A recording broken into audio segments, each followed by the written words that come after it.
네, 여러분, 오늘은 8.15 광복과 국가 건설운동의 전개에 대해서 같이 알아보겠습니다. 2차 세계대전에서 주요 강국으로 떠올랐던 나라는 미국과 소련이었습니다. 이들은 2차 세계대전 중에는 일본이라는 공동의 적을 앞에 놓고 서로 협력하는 모습을 보였지만, 기본적으로는 자본주의와 사회주의라는 경제 체제가 달랐고, 국제 질서의 주도권을 놓고 서로 대립하는 모습을 보였기 때문에 결국 일본의 항복 이후에는 갈라서게 되었습니다. 특히 이후로 1990년 소련이 붕괴할 때까지 두 국가는 무력을 직접 사용하지는 않았지만 전 세계 곳곳에서 대립하게 되었는데, 이를 냉전이라고 부릅니다. 안타깝게도 한반도는 이러한 미국과 소련에 의해서 분할 점령되고 말았습니다. 결국 이는 우리가 분단되는 현실이 되었고 오늘날까지 이어지고 있습니다. 이번 시간에는 한반도 분단의 과정에 대해서 구체적으로 살펴보겠습니다. 1945년 2월 일본과의 전쟁으로 많은 인명피해를 내던 미국은 소련 역시 일본과 전쟁에 참여할 것을 권유합니다. 이에 소련은 대의전 참전을 합의했는데 이를 얄타 회담이라고 부릅니다. 하지만 소련은 약속 이후에도 즉각적으로 전쟁에 참여하지는 않았습니다. 당시에 조바심이 났던 미국은 새로 개발한 신무기인 원자폭탄을 일본과의 전쟁에서 써야겠다고 생각하게 되었습니다. 이에 일본에는 히로시마와 나가사키에 원자폭탄이 투하되었는데, 이는 투하 지역을 초토화시키고 일본군의 전의를 완전히 상실하게 만들었습니다. 소련은 이 기회를 틈타서 일본에 대일 선전포고를 하고 일본군과 교전을 시작했습니다.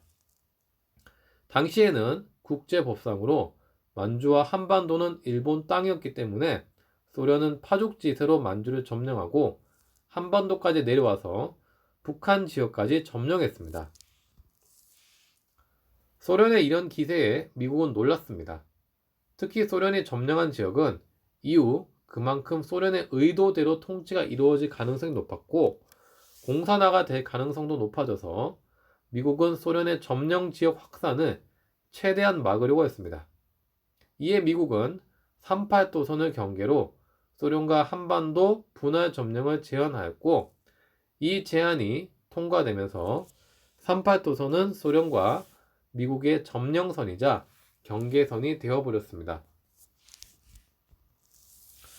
소련에 의해서 점령되었던 북한에서는 김일성이 스탈린에 의해서 북한의 지도자로 내정되어서 소련의 지원을 등에 업고 북한 내 민족 지도자로서 부각되게 되었습니다.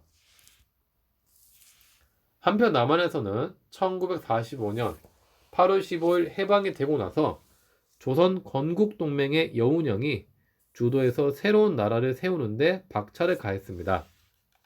당시에 민족 지도자로서 조선 총독부로부터 행정권을 이양받았던 여운형은 조선 건국준비위원회를 결성해서 국내의 행정과 치안을 담당하면서 사회 안정에 힘을 기울이고 조선인민공화국의 수립을 선포하기도 했습니다.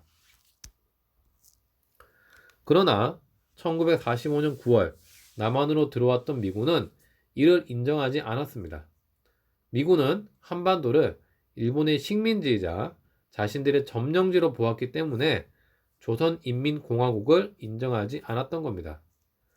카이로 선언에 적당한 시기에 독립시킨다는 말처럼 당분간은 미 군정이 남한의 유일한 정부로서 통치하겠다는 뜻이었고, 이에 따라 김구의 임시정부조차도 정식 정부로 인정받지 못했습니다.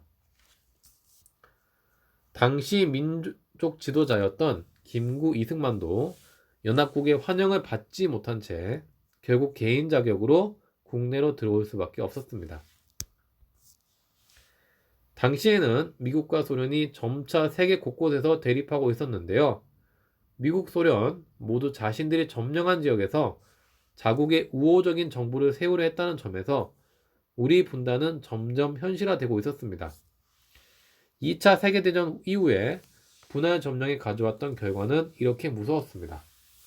한편으로 그런 상황이 이곳 한반도에 적용이 되었다는 것이 매우 안타까울 따름입니다.